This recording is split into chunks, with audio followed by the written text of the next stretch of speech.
Salve, salve moçada! Aqui estamos mais uma vez nesta semana para a gente continuar a nossa aula referente à história do Brasil, especificamente no período pré-colonial com a chegada da Esquadra de Cabral aqui em terras brasílicas. Então, sobe a vinheta e vem com a gente para a nossa aula.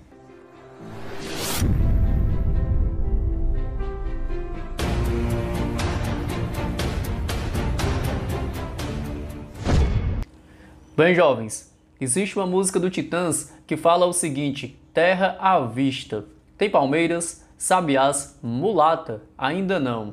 Tem o pau-brasil a dar no pau, como dizia Cabral. E é assim que a gente inicia a nossa aula. Terra à vista, tem palmeiras, sabiás, mulatas, ainda não. Tem pau-brasil a dar com pau, como dizia Cabral. Tem coqueiro que dá coco, tem mangueira que dá caju e tem popó do maculelê.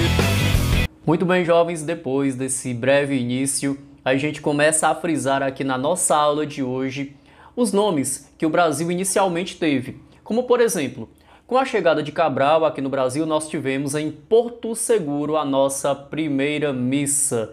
Então, como objeto da cristandade, foi implementada uma cruz para que essa primeira missa fosse rezada. E assim, como na imagem tradicional nós temos, muitos indígenas passaram a observar aquele ato, aquela manifestação. Ora, sabemos aqui também que os indígenas, muitos deles, tupi-guaranis, macrogês, eles tinham uma comunicação de tradição, entendendo que em algum dia, algum povo salvador, algum ser místico iria chegar nestas terras. E assim foi feito. Os indígenas, com essa predisposição a acreditar, viram os portugueses trazendo um objeto de evangelização. E esse objeto seria místico, que é o objeto religioso, uma vez que os indígenas possuíam crenças avulsas para a época. E assim, com a interpretação europeia, os portugueses passaram a querer implementar a sua fé em cima das tradições indígenas. Resumindo, os portugueses, com a crença cristã, implementaram aqui as tradições católicas da época. E isso fez suprimir, ou seja, fez diminuir, quase que acabar as crenças indígenas. Então entendamos aqui que tem todo um sentido de aculturação, ou seja, impor a cultura cristã europeia aqui em terras brasílicas em cima dos indígenas. E pouco a pouco as tradições indígenas foram diminuindo e hoje estão quase que acabadas. É por isso que é de fundamental importância que exista escola indígena com as tradições indígenas, com o linguajar, com a forma de cultura, de culinária, com o seu dia a dia, com a sua história, para que essa aculturação que ocorreu no passado e que vem acontecendo até hoje, ela não acabe de vez com as tradições, com a história e com a cultura indígena. Mas a gente iniciou falando das terras aqui no Brasil e dos nomes, como por exemplo, os indígenas da época chamavam essas terras de Pindorama. E o que significa para os indígenas Pindorama? Significa terra de palmeiras, porque existiam muitas palmeiras na época e ainda existe aqui no nosso litoral. Então foi fácil o nome e para eles era Pindorama, tá bom? Com a chegada de Cabral, com a primeira missa, né, nós tivemos a troca do nome e Cabral coloca o nome de Terra de Vera Cruz, tá bom? A cruz com o significado religioso, é aqui que começa a influência católica cristã no Brasil. Logo depois, nós temos a transformação do nome para Terra de Santa Cruz. Então veja que sempre tem uma especificação do nome aí, da cruz de Santa, significando que a igreja estava presente na colonização aqui do Brasil.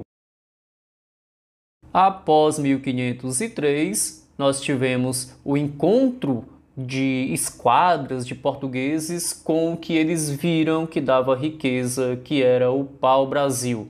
E aí, a partir de 1503, o Brasil, nosso país, na época colônia de Portugal, passou a ser chamada de Terra Brasil. Tudo bem?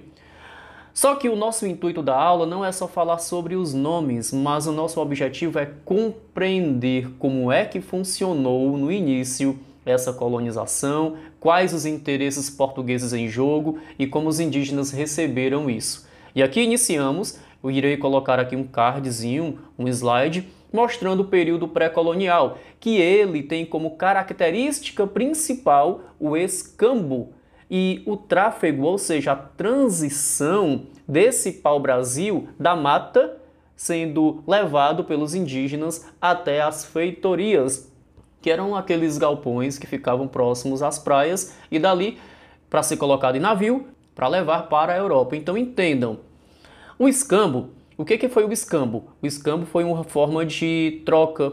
O indígena, ele trocava a sua força de trabalho, ele vendia a sua força de trabalho por algumas quinquilharias, bugigangas, objetos que para os portugueses nem tinham tanto valor, mas para os indígenas tinham um valor diferente, porque eles não conheciam um cordão, um chapéu, uma vestimenta, uma roupa com tecido europeu que eles não conheciam, um machado. Ora, machado sim, o indígena não conhecia o machado.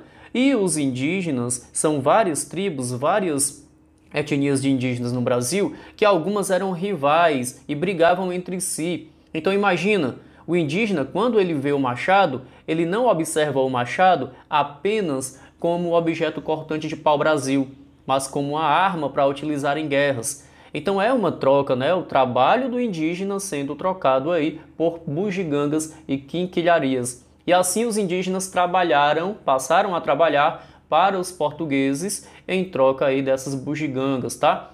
Qual era o trabalho dos indígenas? O trabalho dos indígenas era arrancar o pau-brasil, porque eles conheciam a mata, e fazer a transição desse pau-brasil, levar da mata até as feitorias, né? Um galpão que ficava ali alojando, guardando o pau-brasil, para depois ser colocado em navios e levar para a Europa. Professor, por que o pau-brasil era de suma importância? Ora, como já foi explicado no vídeo da última aula, o pau-brasil ele tinha um corante vermelho que servia muito na Europa para tingir, para pintar tecidos e móveis. Então era uma tinta muito valiosa. Outro fator, o próprio pau-brasil, ele tinha uma função de construir móveis que tinham uma durabilidade muito grande, duravam demais e era também muito valioso. Então, essa era a importância do pau-brasil e os portugueses exploraram bastante porque era uma forma de ter lucro aqui nessas terras. E para finalizar nossa aula, a gente vai para 3 pontos importantes para a gente compreender e para a gente responder direitinho os nossos exercícios fundamentais. Primeiro deles, a sociedade indígena não era uma sociedade que tinha Estado. Eles viviam em tribos, existia o cacique, que era a autoridade maior, né, administrativa, o líder, mas esse cacique nem sempre ele tinha o poder de decisão total. Os indígenas guerreiros poderiam contestar a sua decisão. Existia também, além do cacique, o pajé, que era uma espécie de líder religioso. Mas, enfim, não existia um Estado, uma organização como na Europa, em Portugal, na Espanha, na Inglaterra existia. Existiam comunidades, e cada uma com o seu diferencial, cada uma com os seus líderes. Os portugueses enxergaram isso nos indígenas como atraso. É por isso que eles começam a implementar a fé cristã, a catequese, eles trazem os costumes europeus para cá, querendo civilizar, olha só o termo, civilizar os indígenas, querendo dizer que os indígenas eram bárbaros e não civilizados. Hoje, nós sabemos que isso é preconceito e discriminação, e racismo ainda. Porém, na época, os portugueses fizeram isso, tá? Porque viam que os indígenas, enxergaram nos indígenas um ser que não era civilizado, tá bom? O primeiro fator é esse. Vamos para o segundo fator. Como já foi explicado, os indígenas eram formados por vários grupos étnicos, vários povos indígenas morando no mesmo território, né? Nós temos os tupi-guaranis, nós temos os tupinambás, os tremembés, ou seja, vários outros. E existia uma rivalidade entre alguns grupos. Resumindo, as tribos viviam brigando uma com a outra porque existia a rivalidade. Eram povos diferentes e brigavam também por espaços. O que ocorre? Os portugueses, visualizando isso, o que eles pensaram? Ora, a forma melhor para a gente dominar esse povo é utilizando essa rivalidade deles, para eles brigarem entre si, para ficar mais fácil para a gente dominar eles. Porque eles vão ficar cansados de lutar um contra o outro, muitos vão morrer e a gente vai ter facilidade de dominar um povo que já está brigando entre si. Então os portugueses utilizaram, os europeus em geral, franceses, portugueses, holandeses, utilizaram essa rivalidade indígena a seu benefício para dominar a população aqui do Brasil e para dominar os indígenas em terras brasílicas, tá bom?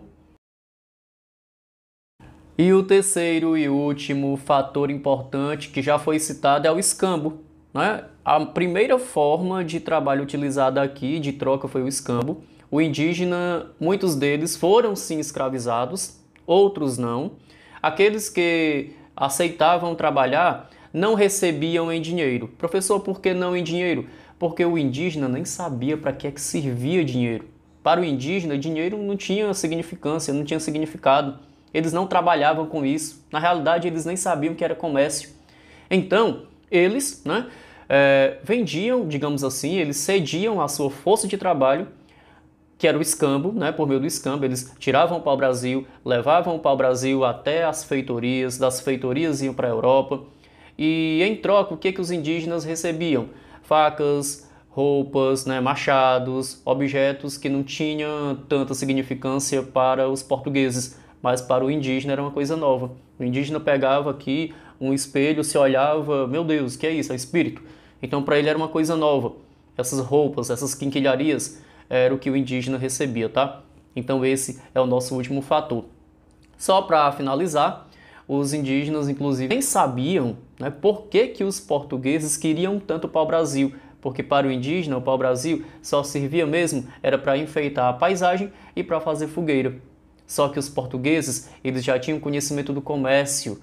Então o pau-brasil não era só para paisagem, para fogueira, mas sim para gerar riqueza e dinheiro.